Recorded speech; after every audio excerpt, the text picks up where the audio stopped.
Yo, welcome back to the channel. So, business opportunities, Madagascar. Let's talk animals.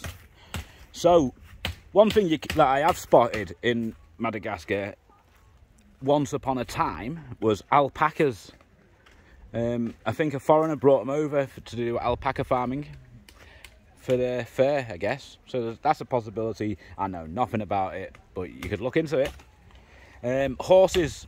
It's hot as hell in Madagascar. There was a guy in Tulia who had a load of horses. They just died. They couldn't deal with the heat. So horses are a problem for a lot of Madagascar. But if you take them to places like Manjunga or Antira Bay, Antananarivo, places like that, you can easily use them for horse riding. Take little rides up and down the beach in Manjunga, charge the parents of the kids, you know, I don't know, $1, whatever it is, to give them a little ride up and down. There's money to be made out of that, but finding the horses in Madagascar could be a real challenge. I don't know how much they cost, and there's hardly any horses in the whole country. Maybe, I don't know, I guess less than 50 horses, I reckon. I might be wrong, but there's not so many. Sheep. Now, certain people in Madagascar, like, you got certain sectors, I don't know what they call them really, but like you got Vezu people, you got Maskuru, you got different types, yeah, of like clans in Madagascar, and certain clans don't eat sheep. It's faddy, it's against the rules of the clan to do it, so you're cutting a little bit of your market out by doing sheep.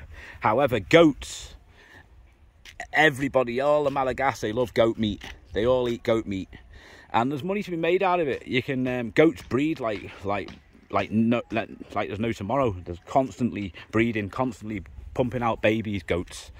So that's a good business. So you could buy goats, you can keep them. You don't need a lot of land to keep them. Just make a simple pen and breed goats for food.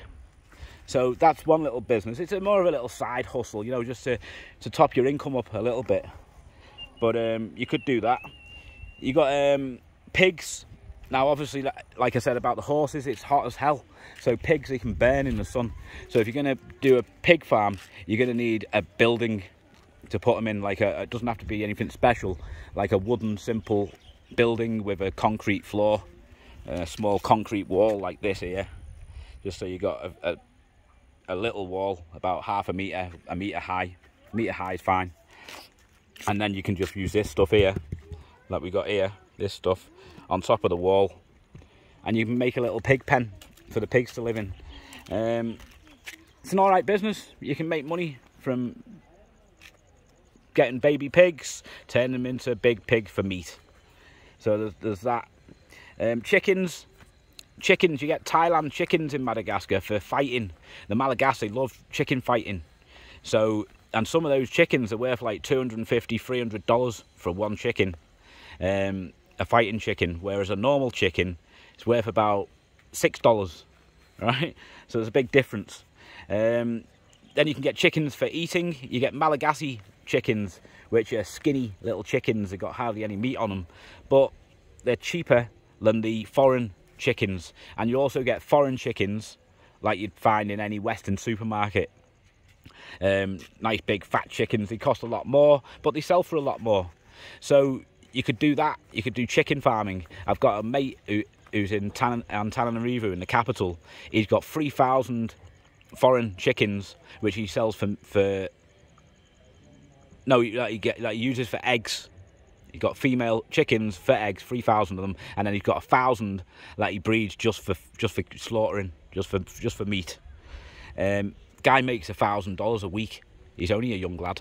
It's about 23, 24. So you could do a chicken farm. Also eggs. You can sell eggs all day long in Madagascar. It's all right. It's a nice little business. So there's that. But realistically, if you're going to do the foreign chickens, you need like a breeze block house like this to keep them in, with plenty of ventilation coming in, so it's not too hot and that. But it's good business, the chicken business.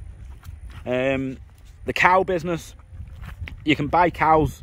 I wouldn't buy cows to breed and raise cows. It takes like 7 years for a cow to grow up so you can slaughter it. So it's not much good, that. But you can buy them. You could buy a lorry and go to the markets where it's cheap in the countryside, all over Madagascar. Good places is like Bass in the south, but it's dangerous. It can be dangerous business. You can get shot, you can get robbed and killed. So be careful. Make sure you're in the right location for doing that, because cows are like they're like gold to Madagascar. They're very special cows. They need them for milk. They need them for food. If like in the south, in Fenneran, in what's it called, Fort de Fan region, you'll find people there that own like 40 cows, and when they die, yeah, if the guy who owns 40 cows dies, then they kill 1 cow a day, and they'll have a 40-day funeral until all his cows are killed. The people in Fort de Fan will live in a hut, like a mud hut, or one of these type of huts that you can see, like we just walked past down there. Simple hut. They'll live in a simple hut all their life, and then all their wealth will be killed on their funeral in cows.